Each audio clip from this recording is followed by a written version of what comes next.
Welcome back. Charles Leclerc quickest in that session with a 1:21.933. We'll come on to talk about that in a few moments' time. We've got James Vowles alongside us. James, how's that session for you?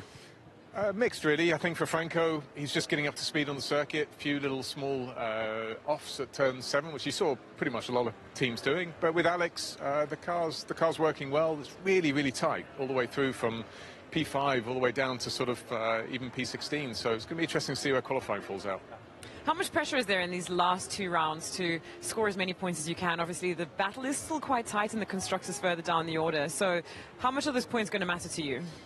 The chat we had this morning with the team was more about, I just want everyone to enjoy these last 2 races. All too often we're just piling pressure on our shoulders and not enjoying the moment. And it's been a hard run up, really. It hasn't been 2 races. I think it's probably 4 races of just a mixture of attrition and poor fortune. And I just want the team to actually go away being proud of the fact that we're doing a job we all love. This is one of the best jobs in the world, so enjoy it. How are the drivers, especially Franco, because obviously he's come into Formula One. Everyone's amazed by his pace. He's had a few incidents lately, and he's just had an hour practice. That's all he's had before he goes into sprint qualifying. What's his mood like? It's so the Franco has been, whether the results are fantastic or he needs a little bit more work to do, he's the same individual. He takes all the pressures on the shoulder and you can't tell a single thing from him at all. He's just calm under all of this. So he's doing well. And then same thing in Austin. Austin sprint weekend, came in there and then put the car straight away into qualifying 3. So I think watch the space. He's calm and collected. We talked to you, James, in Vegas, and again, I don't want to go back to the recurring nightmares again, but obviously there was a crash. We've totted it up, and I'm sorry to do this, 15 crashes, but the bill, as we say, north of 10 million US now. Can I just ask you what impact it has on the processes that you're putting in and development going forward, and a knock-on effect into next year? So we're trying to contain it as much as possible to this year so that we're not hurting next year's program. But when you're at those sorts of numbers, 15 attrition, what it means is you're not focusing on adding performance and focusing on the future. You're just redeveloping status quo, and that's frustrating. It's also, in 25 years of doing this, I can't remember anything anywhere near this bad. And the numbers don't really make it as difficult as it really has been. Most of those have been towards the back end of the season, so at that point you're trying to more focus on the following year. Answering your question, it hasn't slowed down the transformation we're doing internally. We've already carved out enough resource to make sure we're focused on 26 development. That's within Aero, that doesn't have an impact. 25, redeveloping how we do process and structure within all of our operations. Those have been carved out and segmented so that we can still transform.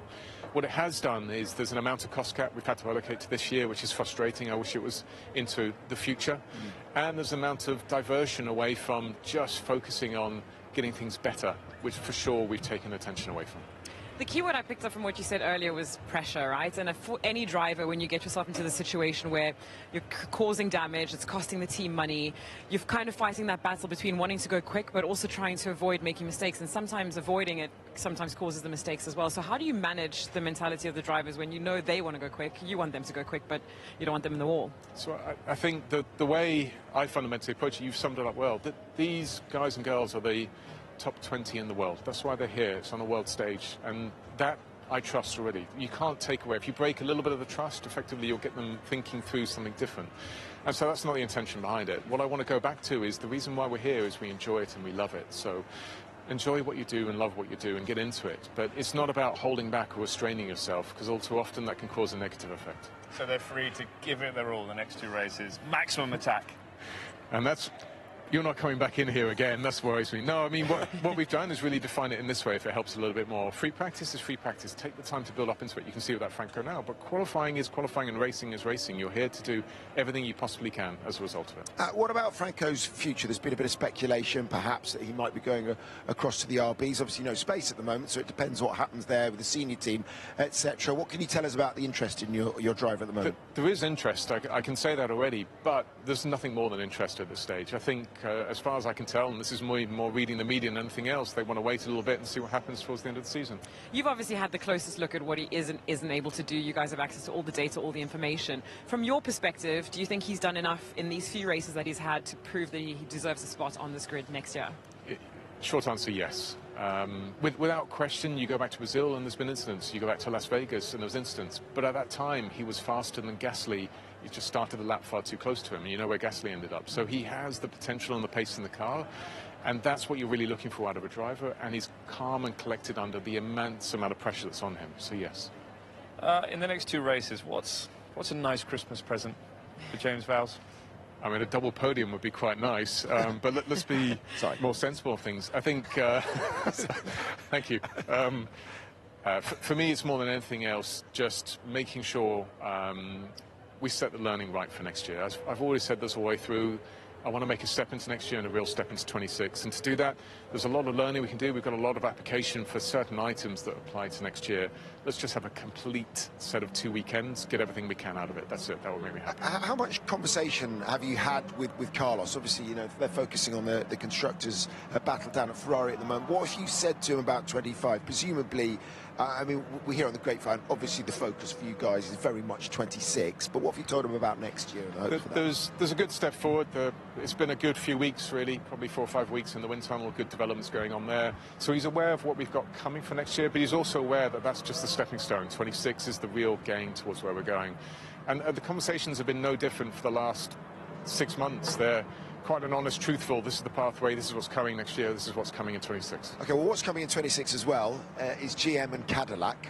What have you made of the 11th team, and what can you tell us about the U-turn that's been made? Because it seems to me, or it strikes many of us in the media, that it's pretty much the identical bid that got rejected by Formula One earlier on in January, wasn't it? And now all of a sudden there's been this kind of change of heart. What do the teams say? You were strongly against it when we talked this time last year.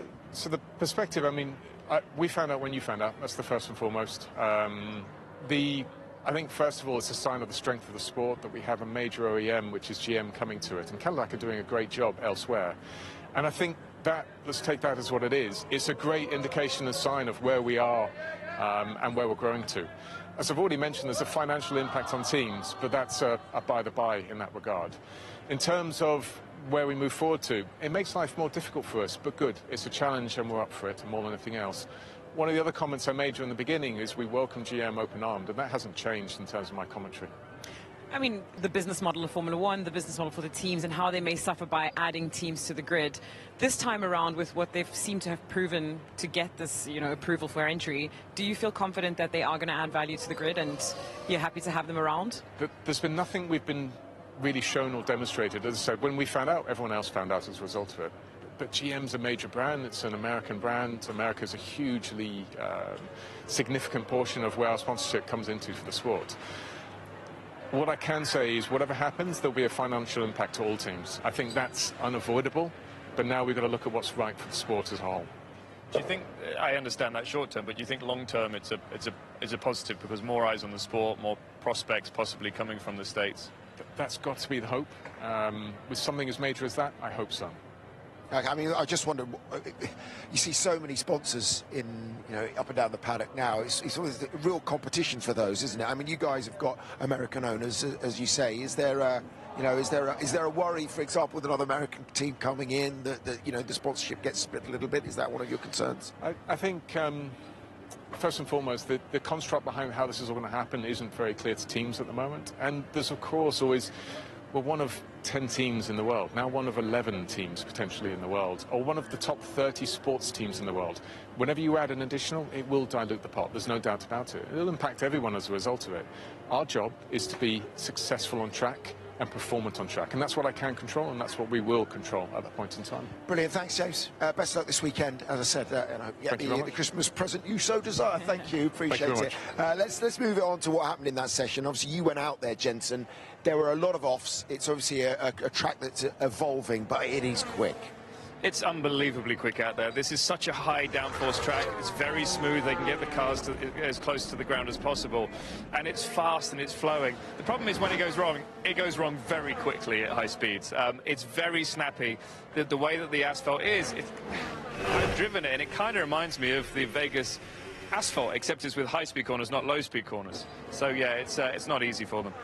No, but what we want from the constructors is what we've got at the top there, haven't we? McLaren and Ferrari, this was not the Ferrari we saw last year. It isn't, and I think we came into this weekend, you know, obviously we've only had one session so far, but thinking that it would be a McLaren track. that shows us, you know, Charles is putting a blistering lap there, 4/10 quicker than anybody else. It goes to show that Ferrari are very much in this with the others. On a track like this where there's not a lot of running all year long, as Jensen said, track evolution is such a factor that you almost don't want to chase your tail trying to find setup. The track will inevitably come to you, but qualifying is going to be really interesting to see who's going to come out on top. Yeah, one thing that most people wouldn't know, this circuit is very dependent on fuel load. So 10 kilos of fuel normally is about 3/10 around most laps, maybe a touch less. Here it would be even more. So if they're running a little bit more fuel in their car, it's a bigger difference you'll see in that overall lap time. Once they get to sprint qualifying, they all run minimum, and you'll see they'll be a lot closer. I mean, it's not often, is it? We see, you know, Max Verstappen 1.2 seconds down. The Mercedes again. You know, we're thinking that this might be one of their tracks, but so far we've not seen the best of them. Why is that? Yeah, the funny thing is when I sat down with George yesterday, and you'll get to see the full interview on Sunday before the Grand Prix, they came into this triple header thinking that Qatar was going to be their best race. So the performance that they had in Vegas actually came as a surprise, and I think that's been the story since the beginning of this regulations, is that Mercedes just haven't been very consistent, and they also don't really know what to predict with their car. So I don't know if this is coming as a surprise to them now after Vegas, but coming into the triple header, it certainly is not what they would have expected. I mean, as we mentioned, cooler conditions seem to suit them in Vegas. You said it was going to be chilly. I doubted you in Vegas, and it is a little bit chilly than much chillier than last year. And I wonder, you know, it doesn't seem to be playing to Mercedes' hands right now. It doesn't. It's funny. We were talking about the Constructors' Championship, how exciting it is between McLaren and Ferrari. Look at that. It's awesome. Top four going into sprint quali. Very exciting. It really is. And tight in the midfield as well, hundreds between them. Now, some news coming into the weekend, and that is all 10 teams, plus Formula One and the FIA, have signed up to a charter to improve D&I. This is what Lewis Hamilton has had to say on the matter.